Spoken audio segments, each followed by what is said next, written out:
एउटा चमत्कारी व्यक्तित्वसँग साक्षात्कार गर्दैछु। एउटा चमत्कारी कालीकोटमा जन्मेर विश्वव्यापी रूपमा उहाँले वर्ल्ड रेकर्ड राखेर आज जुन किसिमको मेमोरीमा उहाँले जुन किसिमको सफलता प्राप्त गर्नुभयो र तपाईहरु सबैले मन पराएको र तपाईहरु सबैको सहयोग र समर्थनले यहाँसम्म आइपुगेको एउटा यौन एनर्जेटिक युवा हुनुहुन्छ विजय साई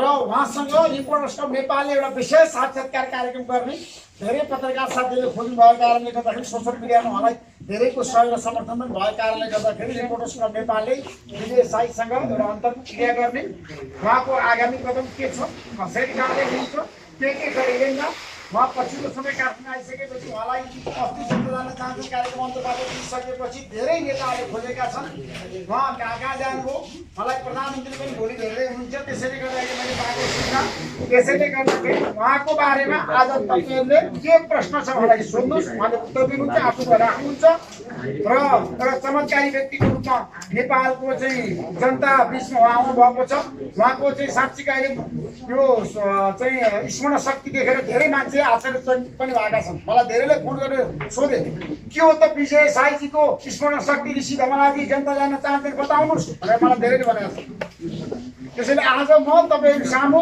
त्यही एउटा चमत्कारी व्यक्तित्व विजय साईलाई आफ्नो कुरा राख्नको लागि आग्रह गर्छु सर चमत्कारी भनेर कसरी भन्न सक्नुहुन्छ तपाईसँग के प्रमाणहरु छ त त्यस्तो धन्यवाद बोल्ने काम नगरौँ है म चाहिँ च्याम्पियनको कप बोल्ने गर्नु मेमोरी की 30 सेकेन्डमा शब्द के राम्रोसँग उ बनाइदिनु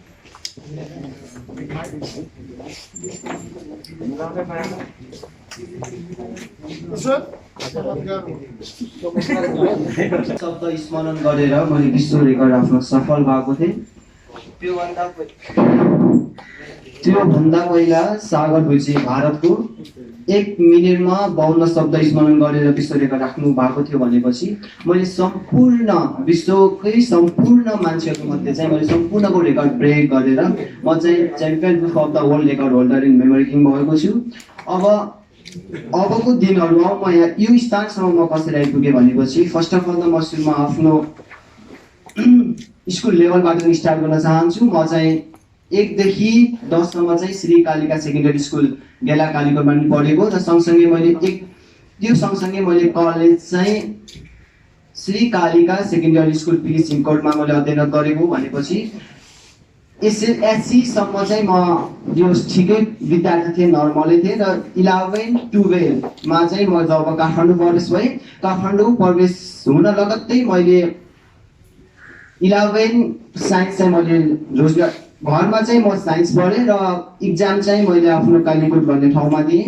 पढ्दै गर्दाखेरि 24 मा 21-22 घण्टाको लगातार लागतद्वारा निरन्तर मैले प्रयासद्वारा चाहिँ मैले 11 कलेज टप्न सफल भएँ रटन्ते पाराले किनकि नेपालको शिक्षा रटन्ते पारामा मात्र सीमित छ। यो शिक्षा अहिले किनकि योग्य मात्र छ दक्ष शिक्षा चाहिँ भएको छैन नेपालको। त्यसैले 12 मा पढ्दै गर्दाखेरि चाहिँ रटन्ते पाराले है फेरि म बुझेर चाहिँ होइन त्यतिखेर 12 मा पढ्दै गर्दाखेरि 24 मा 28 घण्टामा निरन्तरै पढिरहन्थेँ। पढ्दै गर्दा मैले एउटा फर्मुला पत्र लगाएको छु यानी कि अनोरा स्टाइल बराबर एमसी स्क्वायर पत्ता लगाएर एटम बम बनेको थियो भने जसरी थोमसले पनि एउटा बत्तीको एउटा फर्मुला आविष्कार गर्नु भएको थियो जसरी मैले पनि एउटा शिक्षा सम्बन्धी एउटा मैले फर्मुलाको आविष्कार गरेको छु।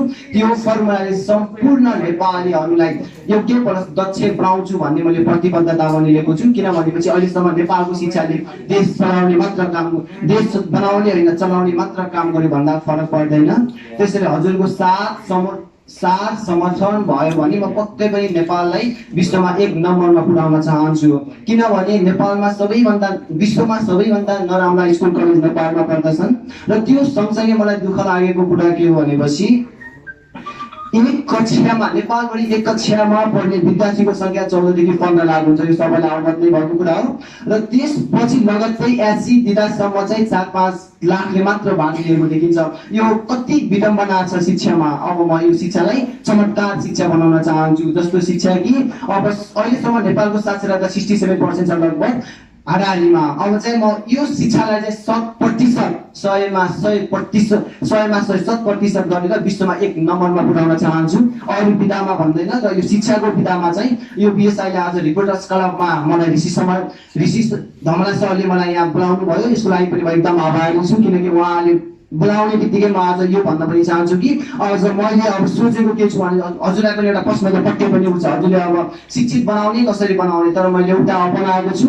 अब नेपाली शिक्षालाई माथि उठाउन मैले अब वैज्ञानिक शिक्षा बनाएको छु, जसमा प्रकृति तथा नियम अनि मानवीय मूल्यका बारेमा पढाइयोस्, खोज अनुसन्धानलाई बढावा दियोस् र त्यसै गरी विद्यार्थीको उमेर रुचि चाहना अनुसार पढाइ हुनुपर्छ भनेपछि पक्कै पनि नेपालको शिक्षा विश्वमा 1 नम्बरमा पुग्छ। यो अब हजुरलाई लागिरहेको होला, हजुरलाई लागिरहेको होला हजुरले कसरी फर्मुला उत्पादन गर्नुभयो, के गर्नुभयो, अब कसरी घण्टा पढ्नुभयो होला भने हजुरले प्रश्न चाहिँ मलाई सोध्नुहुनेछ, पक्कै पनि भन्ने पूर्ण आशा लिएको छु। अब म भन्दा पनि किन भनेपछि म ठुल्ठुला कुरा होइन, म ठुल्ठुला काम गर्ने व्यक्ति हो, अरू जस्तो गरेर म ठुल्ठुला कुराहरू पक्कै पनि गर्दैन। किनभने मान्छेहरू सुत्न भन्दा पनि हेर्न चाहन्छन्, त्यसैले हजुरहरूको प्रश्नहरू मलाई भन्नुहोस्, म उसको उत्तर दिन चाहिँ म लागि पढ्नेछु, सकेसम्म म राम्रै उत्तर दिन चाहिँ प्रयास गर्नेछु। ऋषि सर, म पुण्य गौतम, म उहाँलाई एउटा पहिला त उहाँको अद्भुत ज्ञानसँग म हाइली इम्प्रेस छु। म यहाँ आएर के प्रश्न गर्न सक्छु? ल यहीँबाट म गर्छु, किनभने अलिकति हुन्छ। विजय साईजी, तपाईँदेखि हामी सबै एकदमै प्रभावित भयो। तपाईँ एक्स्ट्रा अर्डिनरी जिनियस हुनुहुन्छ र तपाईँको यो ज्ञान क्षमता, ज्ञान विशारदलाई म सल्युट गर्न चाहन्छु। नेपालका टप मिडिया कर्मी ऋषि धमलाजीले पनि अरू साथीहरूले पनि तपाईँको इन्टरभ्यू लिइसक्नुभयो, मैले सबै हेरेको छु।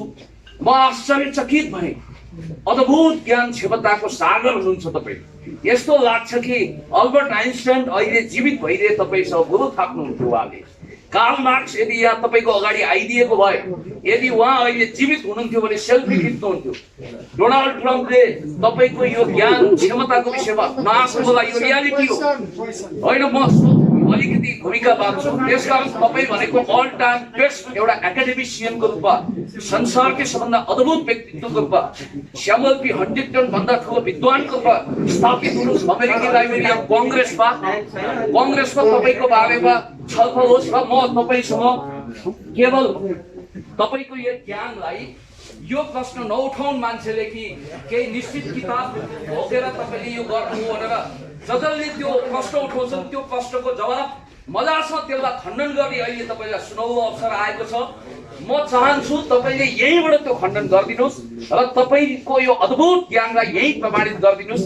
कृपया मसँग 3-4वटा किताब छ, यो रिचुअल द म्याजिक पर्सपेक्टिभ भन्ने ल्युक सालाको छ, अर्को political order in changing society, म एउटा पिएचडी स्कलर हुँ, हामीले पढ्नुपर्छ, written by Samuel P Huntington. अर्को छ ग्रेभियल गार्सिया मार्केजको 100 Years of Solitude, written by यो नोबल लरियट। मैले कुराहरू यति लेख्न चाहिँ बाध्य भएँ।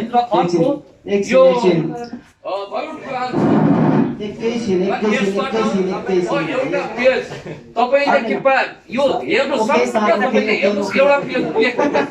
सबैलाई नमस्कार है त। म एउटा कुरा के पाइन तपाईँहरू सबैलाई अवगत नै छ होला।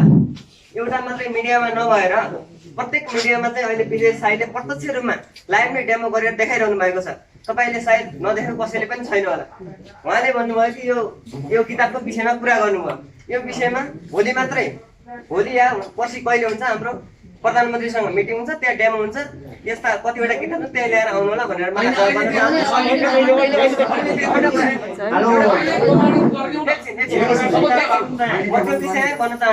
किनकि हिजो मात्रै हाम्रो इन्डियनमा कार्यक्रम थियो, राति 1 बजे सकियो।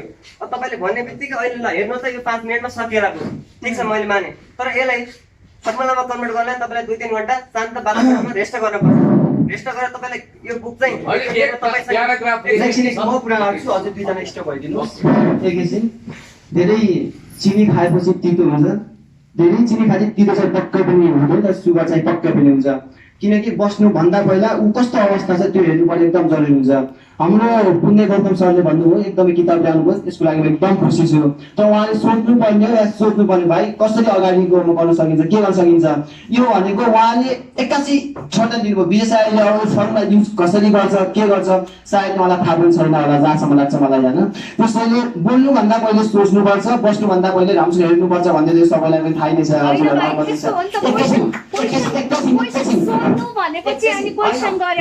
मैले उहाँलाई नेगेटिभ सरले पनि हेरेको छैन है, मैले एकदम पोजिटिभली हेरिरहेको छु।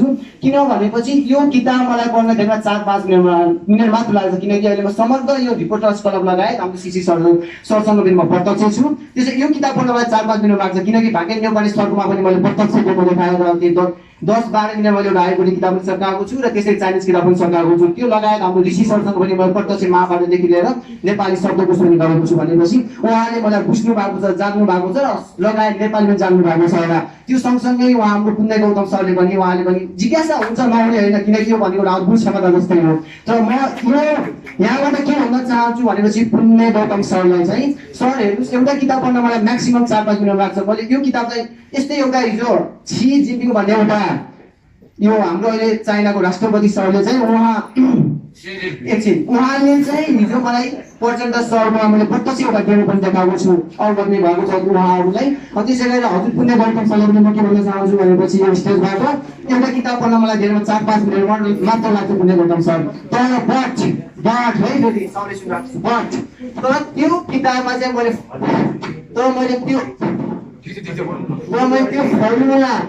फर्मुला एउटा मैले दिनुपर्छ दिमाग, किन भनेपछि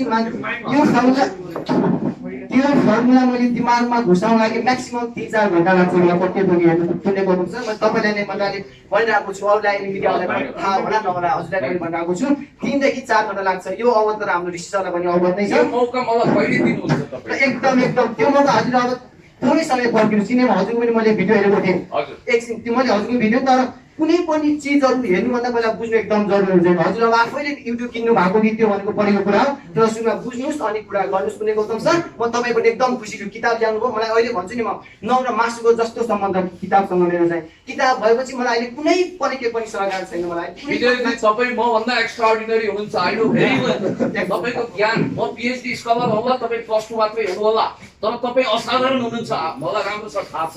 र भिडियोको थम्बनेलको टाइटल सारा मिडिया कर्मी हुनुहुन्छ, त्यो उहाँहरूको तपाईं पनि अहिले यहाँ टेलिभिजनमा पोजिटिभ बोलेको छु, राम्रो बोलेको छु। तपाईं पनि यति धेरै नलेज भएको मान्छे अलि सम्झेर बोल्ने गर्नुपर्छ। तपाईले युट्युब किन्नु भएको छ कि भन्नुभयो नि त उहाँले। किन्नु भएको छ त मैले त भनेको छैन, किन्नु भएको छ कि भन्नु त्यो क्लियर गरिदिनु। यस्तो एजुकेटेड मान्छे, यस्तो नलेज भएको मान्छे त्यसरी बोल्दैन नि त भाइ। हैन दिदी, है मैले तपाईलाई मजाले सम्मान गरेको, सबैले सम्मान गर्छु, तर कुचेदेखि लिएर अलिकति तपाईमा एटिट्युड प्रब्लम पनि रहेछ यहीबाट थाहा हुन्छ। तपाईसँग त्यो नलेज सहित एटिट्युड प्रब्लम। मान्छेले सकारात्मक सोच राख्यो भने चाहिँ दुनियामा असल खराब भन्ने मान्छे छैन, त्यसैले तपाईँ सकारात्मक सोच राख्नुहोस्, पोजिटिभ सोच राख्नुहोस्। समय सन्दर्भीकरण सुन्नुभयो, विषयवस्तुमा प्रश्न राख्नु। अब एउटा हजुरलाई रिक्वेस्ट गरेँ है, मैले यो म पनि अब एकछिन अगाडि गरेर बोल्छु। हजुर यहाँ सबैमा नमस्कार। मैले विजय साईलाई 1 कक्षादेखि 10 कक्षासम्म पढाएको म शिक्षक हो, म अङ्ग्रेजी शिक्षक हो। सानैदेखि विजयको सम्पूर्ण बाल्य अवस्थाको एटिट्युडदेखि लिएर अहिलेसम्मको सम्पूर्ण अवगत मैले नजिकबाट बुझेको छु। र अहिले लकडाउनको समय विजय साईले रेकर्ड आएको धेरै भएको छैन। अब विजय साईले रेकर्ड आएको 3-4 महिना मात्र भएको छ, र त्यो रेकर्ड राख्नु लगत्तै एउटा त्यहाँ के आइदियो त अन्य समस्या, लकडाउन, विश्व कोरोना भएको हजुरहरूलाई अवगतै छ। र अहिले विजय साई मिडिया नआउनुको कारण नै यही लकडाउन भएको थियो। अहिले अब आज विशेष गरी हाम्रो अब ऋषि सर हुनुहुन्छ, ऋषि सरदेखि लिएर देशका ठुला अथोरिटी पाएका मिडियाहरूले यो डेमो लिइसक्नु भएको छ। तपाईँहरूले यो समय सान्दर्भिक प्रश्नबाट नाना थरी प्रश्नहरू अहिले समयलाई बर्बाद बनाउने बेला यो होइन। म भन्छु कि देशका टप अथोरिटीहरू, प्रधानमन्त्री, राष्ट्रपति, शिक्षा मन्त्रीदेखि लिएर गृह मन्त्रीदेखि लिएर अहिलेको प्रचण्ड नेकपाको अध्यक्ष हुनुहुन्छ देखि लिएर प्रतिपक्षदेखि लिएर सम्पूर्ण ठुल्ठुलो ओहदामा पुगेका राजनीतिक दलहरूलाई राखेर, त्यसपछि त्यति मात्र होइन, ठुला विज्ञहरू, विद्वानहरूलाई वाच गरेर हामी यो डेमो प्रत्यक्ष लाभ दिन विजय साईले सक्नुहुन्छ। मेरो ठोक्पा हो, म एउटा विजय साईलाई 1 कक्षादेखि 10 कक्षासम्म एसएलसी डिग्रीसम्म पढाएको प्रत्यक्ष शिक्षकको नाताले म भन्न सक्छु। किन भन्दाखेरि छ, तर तपाईँहरूले नाना थरी प्रश्नहरू हामी व्यक्ति 3 करोड नेपाली माग्न व्यक्तिलाई डेमो दिने व्यक्तिलाई प्रमाणित गर्ने बेला यो होइन एउटा कुरा हजुरलाई रिक्वेस्ट फेरि अर्को गरेँ अब आज हामी 7-8 दिनको काठमाडौँमा छिरेको धेरै भएको छैन एकछिन एउटा रिक्वेस्ट अर्को गरेँ काठमाडौँमा छिरेको आज हामी 7-8 दिनको धेरै भएको छैन अहिले विजय साईलाई मिडिया भ्याइना भएछ धेरैले टाउको दुखाइसकेका छन् र हिजो मात्र हामी ठाउँ ठाउँ जाँदाखेरि अब गृह मन्त्रालयदेखि लिएर अब प्रचण्डलाई भेट्यो अनि त्यसपछि हुँदाहुँदा इन्द्रेणीसम्म ठाउँ ठाउँमा शब्ददेखि बुकसम्म 6-6वटा डेमो दिँदै गयौँ र व्यक्ति बिच डेमो दिँदै जाँदा विजय साईको शरीर त होइन यो ठिक छ यो प्रेस मिटको हामीले प्रेस मिट अहिले के छ त भन्दाखेरि हो ठिक छ कुनै अब ठुलो press meet overall press meet गरेर पनि गर्ने कुनै योजना थिएन अहिले त अब हाम्रो डिसिजनले बोलाउनु भयो एउटा रिपोर्ट सदनमा आइरहेको छ होइन यहाँ कुनै तपाईँको डेमो गर्ने पूर्व तयारी थिएन तर मैले भन्न खोजेको धन्दाले विजय साईमा फिजिकल प्लस मेन्टल टायर्डनेस छ यो कुरा हजुरलाई अब के किन गराउँदैछु भन्दा हिजो राति हामी इन्द्रेणीमा तपाईँको 2 बजीसम्म त्यहाँ इन्द्रेणीमै छौँ जहाँ कि तपाईँको एउटा महाभारतदेखि लिएर एउटा तपाईँको त्यहाँ भएका सम्पूर्ण कलाकारको 2-2वटा डेमो के अरे कृष्ण पटेलले त्यहाँ दिन लाउँदाखेरि विजयले त्यहाँ बाध्य दिँदाखेरै अब तपाईँको लागि आएको कि उहाँको लागि त्यति मैले अब गराइदिएँ समय सान्दर्भिक प्रश्न सोध्नुहोस् अब डेमोको लागि तपाईँको विजय साईले स्वयं भन्दैछन् अब त्यो धेरै कुरा राम्रो छ